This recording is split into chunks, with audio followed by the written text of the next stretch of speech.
से आई एक तस्वीर दिखाते हैं, पहले तस्वीरें देखिए।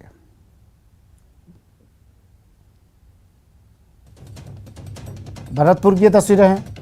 इन तस्वीरों को देखकर आप भी सन्न रह जाएंगे। दो युवक मॉर्निंग वॉक पर निकले हैं, इस बात से अनजान कि उनके ठीक पीछे से यमराज आ रहा है।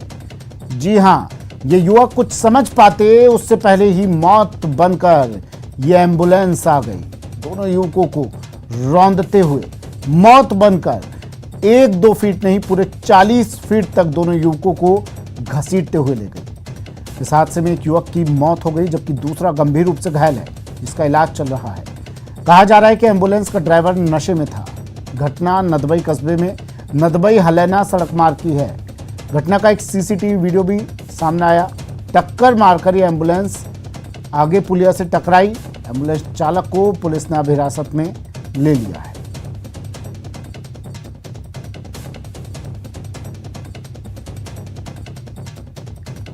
भरतपुर की तस्वीरें हैं, ये देखिए किस तरह ये एम्बुलेंस आती है। दो युवक मॉर्निंग वॉक पर जा रहे थे, इन दोनों को रौंदते हुए आगे जाकर दीवार से टकराकर पलट जाती है। बढ़ते अगली खबर की ओर। फूड पॉइजनिंग का मामला सामने आया। फूड पॉइजनिंग से 7 लोग बीमार हो गए। दूषित खाना खाने से तबीयत बिगड़ी इनकी। बीकानेर में फूड पॉइजनिंग से 7 लोग बीमार। एक ही परिवार के 7 सदस्य बीमार हुए हैं। घर में बने खाना खाने से इनकी तबीयत बिगड़ गई। 4 पुरुष सहित 3 महिलाओं को उल्टी दस्त की शिकायत भी बताई जा रही है। सभी का सीएचसी खाजूवाला में इलाज चल रहा है। खाजूवाला के 2 SSM सियासर चौगान का ये पूरा मामला।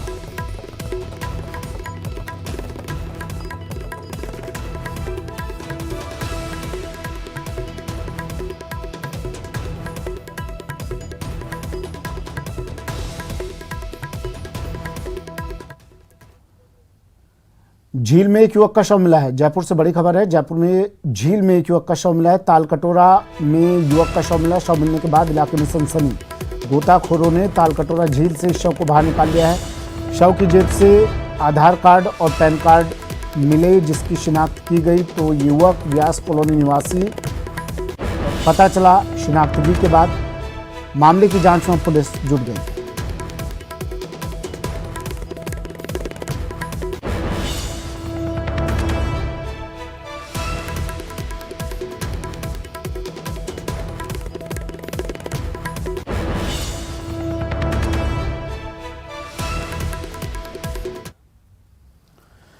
खबर झालावाड़ से है। झालावाड़ के खानपुर कस्बे में मंगलवार की देर रात अपनी दुकान से वापस घर लौट रहे एक व्यापारी पर बाइक से आए 3 बदमाशों ने हमला कर दिया।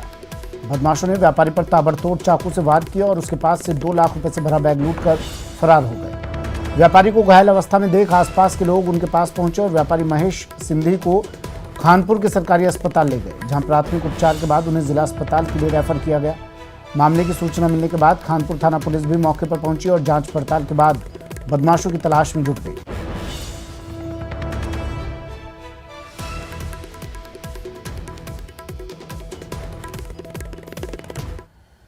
झालावाड़ पुलिस की विशेष पुलिस टीम ने पिड़ावा कस्बे में जोड़ी सट्टे के खिलाफ कार्रवाई करते हुए कस्बे के बस स्टैंड इलाके से 5 सटोरियों को धर दबोचा। पुलिस टीम ने सटोरियों के कब्जे से 31,410 रुपए सहित 8 मोबाइल भी बरामद किए हैं। झालावाड़ एसपी ने बताया कि पिड़ावा कस्बे में जुए सट्टे की सूचना पर पुलिस ने कार्रवाई की। पुलिस की कार्रवाई से इलाके में हड़कंप मच गया।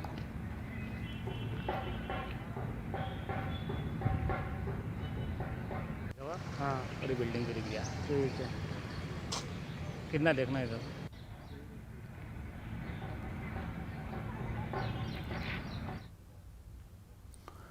झालावाड़ में चोरों के हौसले लगातार बुलंद होते जा रहे हैं। देर रात चोरों ने बकानी कस्बे में चोरी की एक बड़ी वारदात को अंजाम देते हुए व्यापारी के घर में सेंध लगाकर लाखों रुपए की नकदी और जेवर पर हाथ साफ कर फरार हो गए। आज सुबह मामले की जानकारी मिलने पर बकानी थाना पुलिस और झालावाड़ से डीएसपी ने घटनास्थल का मौका मुआयना किया। पुलिस चोरों की धरपकड़ के लिए सीसीटीवी फुटेज भी खंगाल रही है। इसके साथ ही थाना क्षेत्र के सभी इलाकों में नाकाबंदी कर दी गई है।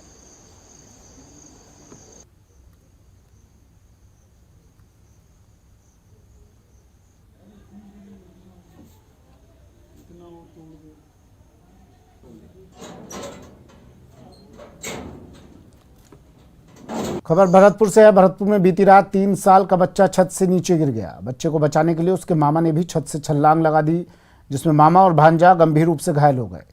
घटना के बाद परिजन दोनों को जिला अस्पताल लेकर पहुंचे, जहां डॉक्टर्स ने मामा को मृत घोषित कर दिया। मृतक की उम्र 30 साल थी। वहीं बच्चे को निजी अस्पताल में भर्ती करवाया गया है। सूचना के बाद पुलिस RBM अस्पताल पहुंची। फिलहाल इस घटना में घायल बच्चे का एक निजी अस्पताल में इलाज जारी है।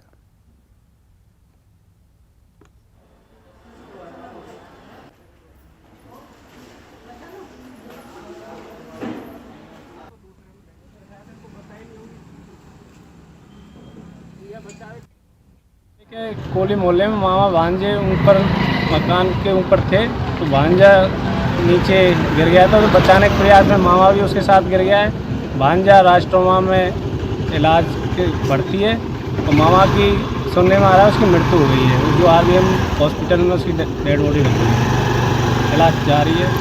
हादसा हो गया ये इसी कारण। खबर बीकानेर से है। बीकानेर में बारिश के बाद फैली अव्यवस्था। बारिश के बाद खाजूवाला में अव्यवस्था का आलम दिखाई दिया। समय पर यहाँ सफाई नहीं हो रही है। सफाई व्यवस्था बिल्कुल चरमरा गई है। नाले ओवरफ्लो होने की वजह से सड़कों पर पानी फैला हुआ है। खुली नालियों की वजह से लगातार हादसे भी हो रहे हैं। खुले नाले में यहाँ 2 मोटरसाइकिल गिर गई। बारिश के बाद प्रशासन की पोल खुल गई। सफाई व्यवस्था नहीं होने से अब लोगों में आक्रोश है।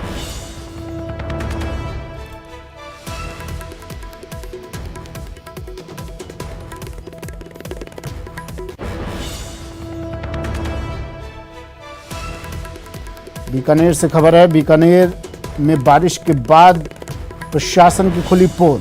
खुले नाले में 2 मोटरसाइकिल गिर गई। बारिश के बाद सफाई अव्यवस्था भी नजर आई। नाले ओवरफ्लो हैं। जैसलमेर में अवैध खनन हो रहा है धड़ल्ले से। पीले पत्थर का अवैध खनन यहां लगातार जारी है। जैसलमेर के बेशकीमती पीले पत्थर का अवैध खनन किया जा रहा है। मूलसागर सरपंच लिखी गाड़ियां भी मौके पर मौजूद हैं। मूलसागर में बेशकीमती पीला पत्थर यहां मिलता है। मूलसागर गांव में दिन दहाड़े धड़ल्ले से अवैध खनन किया जा रहा है और कोई इस ओर नजर डालने वाला नहीं।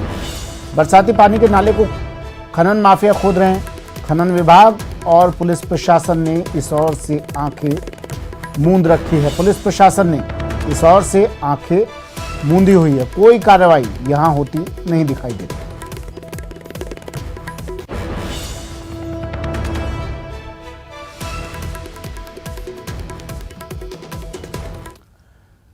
और अब बात करते हैं सीकर की एक बुजुर्ग दिव्यांग महिला की, जो सरकारी राशन पर जीवन यापन कर रही थी, लेकिन 2 महीने पहले फाइलों में उसे सरकारी कर्मचारी बताकर उसे सरकारी राशन से महरूम कर दिया।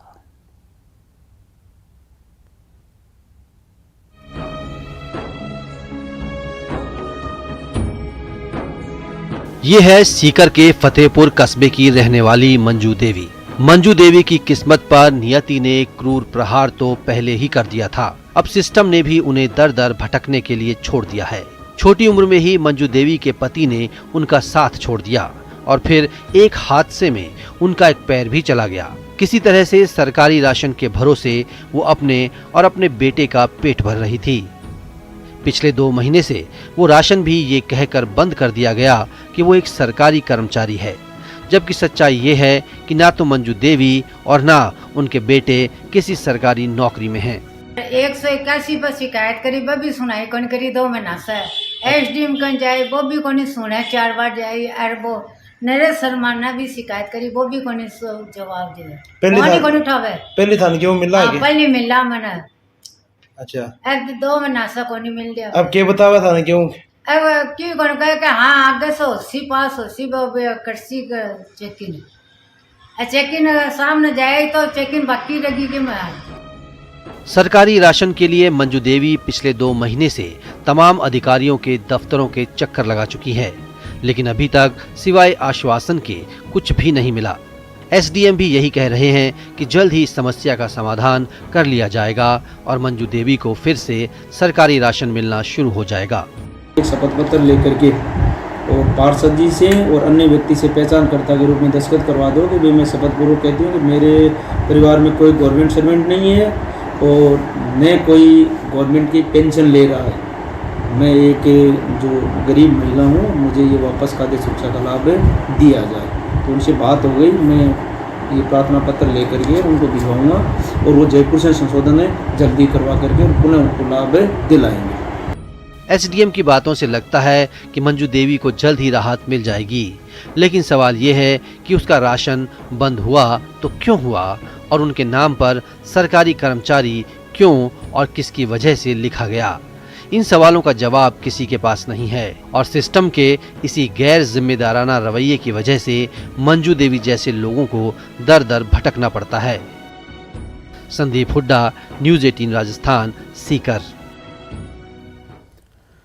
पूर्वी राजस्थान में बीजेपी अब खाली हाथ है। शोभा रानी कुशवाहा को पार्टी से बाहर करने के बाद 5 जिलों में बीजेपी का अब कोई विधायक नहीं बचा है। अब बीजेपी पूरब में नए नेताओं की खोज में लगी है ताकि 2023 के रण में दम दिखा सके।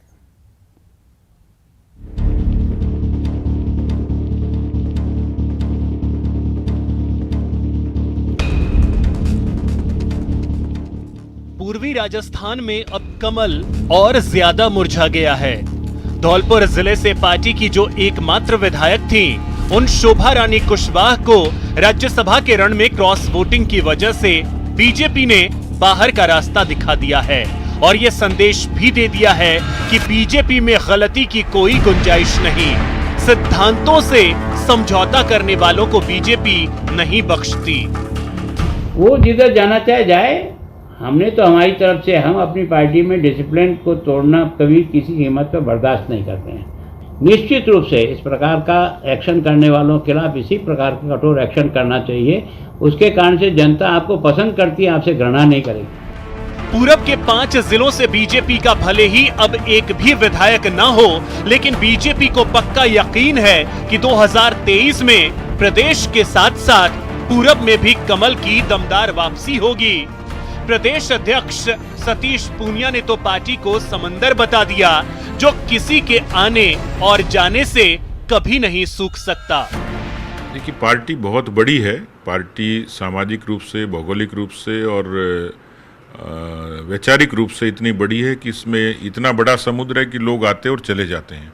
और शोभा रानी जी भी कोई सक्रिय नहीं थी वहाँ। अब शोभा रानी जी अब 4 साल से विधायक हैं, वो तो घर से निकली नहीं। अब वो रहे पार्टी में या नहीं रहे पार्टी में, मुझे तो नहीं लग रहा कि पार्टी के सेहत पे कोई असर पड़ने वाला है।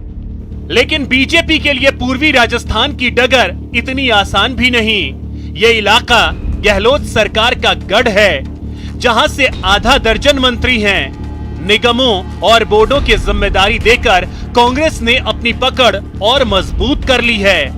जाहिर है 2023 में बीजेपी का सूरज पूरब से उदय नहीं हुआ तो फिर प्रदेश की सत्ता में वापसी आसान नहीं होगी। पूर्वी राजस्थान बीजेपी के लिए कमजोर कड़ी रहा है। कांग्रेस और बसपा की मौजूदगी के बीच बीजेपी अपनी मजबूती के मौके तलाश ही रही थी कि शोभा रानी कुशवाहा ने क्रॉस वोट कर दिया और पार्टी ने उन्हें बाहर का रास्ता दिखा दिया। अब फिर से बीजेपी अपने आप को मजबूत करने के लिए नए सिरे से समीक्षा। जोधपुर में नारकोटिक्स कंट्रोल ब्यूरो से जुड़े कुछ कर्मचारियों पर रुपयों की डिमांड करने के गंभीर आरोप लगे हैं। इस बारे में पीड़ित ने पुलिस में शिकायत दर्ज करवाई है। पीड़ितों का आरोप है कि एनसीबी की टीम ने उन्हें बिना वजह पकड़ लिया और छोड़ने के बदले रुपयों की डिमांड की। पीड़ित सुमेर टाक नाम के युवक के परिजनों ने इसकी शिकायत जोधपुर के चौपासनी हाउसिंग बोर्ड थाने में की। पुलिस ने अशोक उद्यान के पास आरोपियों को पकड़ लिया।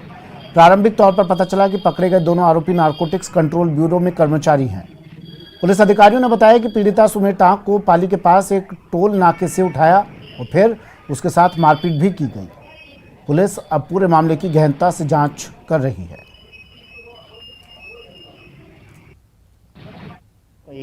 इत्तला मिली थी कि एनसीबी के नाम पर कुछ व्यक्ति हमारे से पैसे एंट्री हैं और हमारे आदमी को डिटेन कर रखा है। तो वो हमारी परिवादी थाने के ऊपर आया। थाने से वहाँ गए।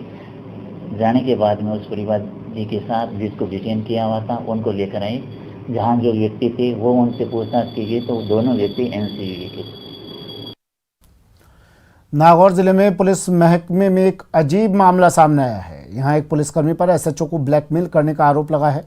बताया जा रहा है कि डेगाना थाने के एक पुलिसकर्मी और खिमसर थाने के थानाधिकारी के बीच समलैंगिक संबंध थे। दोनों के बीच वीडियो कॉल पर भी अश्लील बातें होती थी। पुलिसकर्मियों ने एक वीडियो कॉल को रिकॉर्ड कर लिया और इसके बाद एसएचओ को ब्लैकमेल करने लगा। एसएचओ ने परेशान होकर नागौर पुलिस के अधिकारियों के सामने अपनी पीड़ा बताई। आरोपी कांस्टेबल के खिलाफ ब्लैकमेल करने का मामला दर्ज हुआ और कांस्टेबल को गिरफ्तार कर लिया गया है। कांस्टेबल किसी वीडियो चैट को लेकर ब्लैकमेल कर रहा है, तो उसके संदर्भ में खींवसर थाने में मुकदमा दर्ज हुआ था। उस मुकदमे की तफ्तीश वृत्ताधिकारी नागौर द्वारा की जा रही है। इसी तफ्तीश के सिलसिले में कल सायं कांस्टेबल को प्रथम दृष्टया जुर्म प्रमाणित होने पर गिरफ्तार किया गया है और उससे इस प्रकरण में अनुसंधान जारी है। और अब आपको दिखाते हैं एक ऐसा अस्पताल जो कहने को तो बारां जिले का सबसे बड़ा अस्पताल है, लेकिन फिर भी खुद बीमार है। बीमारी की जड़ है वो जनरेटर जो कई दिनों से खराब पड़ा है, जिसका खामियाजा मरीजों को भुगतना पड़ रहा है और उनको दूसरे अस्पताल भेजा जा रहा है। जाने क्या क्या बोल दिया इनने। अब हम क्या करें इसमें? आपका नाम है ऑपरेशन करवाने, करो ना उसका टाइम से, और हम उल्टी जा रहे हैं। काहे के लिए सरकारी हॉस्पिटल? 2 घंटे तक घूमते रहे सभी 8-10 लेडीज हैं जो, और फिर अब 2-3 घंटे बिठा के अब बोल रहे हैं कि लाइट नहीं आ रही। लाइट नहीं है, व्यवस्था नहीं है हमारे पास, कहीं भी ले जाओ आपके जमे जाओ। डर ही नहीं है बिल्कुल भी। लाइट की समस्या है, देख लो पूरी जांचें करवा दी, 2 रोज से पड़े हैं यहाँ, 2 रोज हो गए आज, और आज रेफर कर दिया गया। बारां जिले का सबसे बड़ा अस्पताल, लेकिन बेहाली का आलम कैसा है ये मरीज और उनके तीमारदार बाखूबी बयां कर रहे हैं। अस्पताल की बदहाली पर बिजली का रोना है।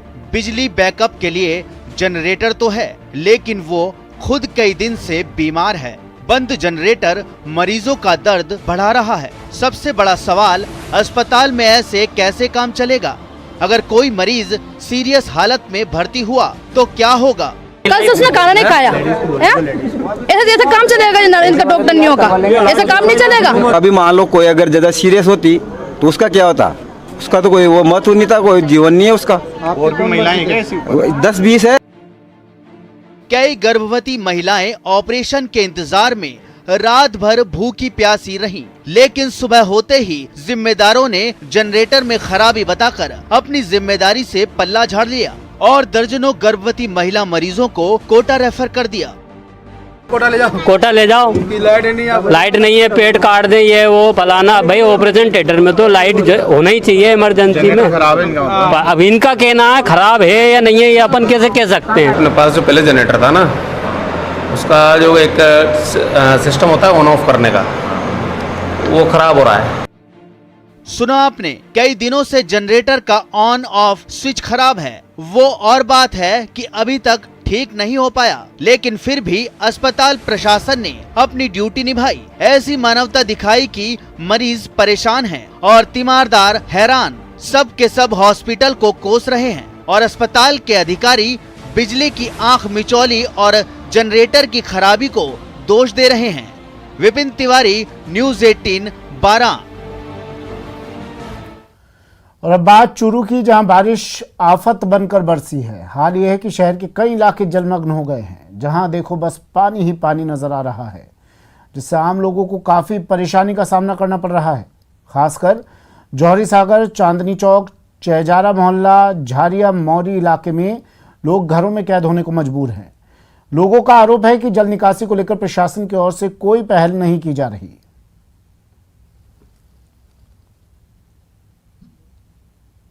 बागला स्कूल ग्राउंड, बालिका महाविद्यालय, और कोई प्रशासन ने कोई भी अभी तक कोई भी नहीं किए। घरों में पानी घुस रहा है, जो मिट्टी के कट्टे डालते हैं अभी तक वो नहीं डाले हैं। पूरे रास्ते अवरुद्ध हो रखे हैं, कॉलोनी से बाहर जाने के लिए कोई रास्ता नहीं है। यहाँ रेलवे फाइटिंग क्रॉसिंग पे भी 2-2 फुट पानी आ रखा है।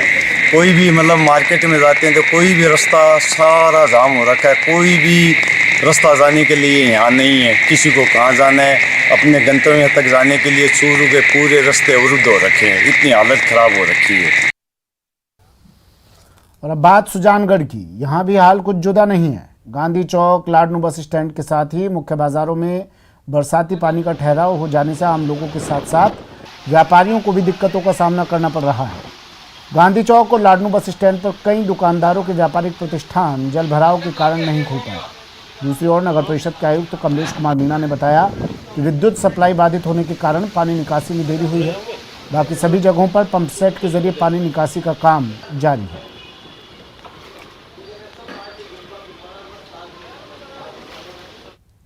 नगर परिषद क्षेत्र में काफ़ी अच्छी बारिश हुई है, जिसके तहत में नगर परिषद क्षेत्र में, क्योंकि ये लो लाइन एरिया में बसा हुआ है, तो यहाँ जो अपने गांधी चौक एरिया है, यहाँ पे पूरे पानी भराव की समस्या रहती है हमेशा। और इस बार भी क्या, जैसे आज सुबह हमारे जब निरीक्षण के लिए मैं निकला था तो 2 घंटे लाइट बंद होने की वजह से गिनानी वाला हमारा पंप चालू नहीं हो पाए थे। बाद में हमने वहाँ जनरेटर की की व्यवस्था की है और लाइट आने के बाद में हमने दोनों मोटर चला करके पूरा जो शहर के अंदर नीचे जो गांधी चौक में इनमें पानी भरा हुआ है, उस पानी भराव को हम निकालने की पूरी कोशिश कर।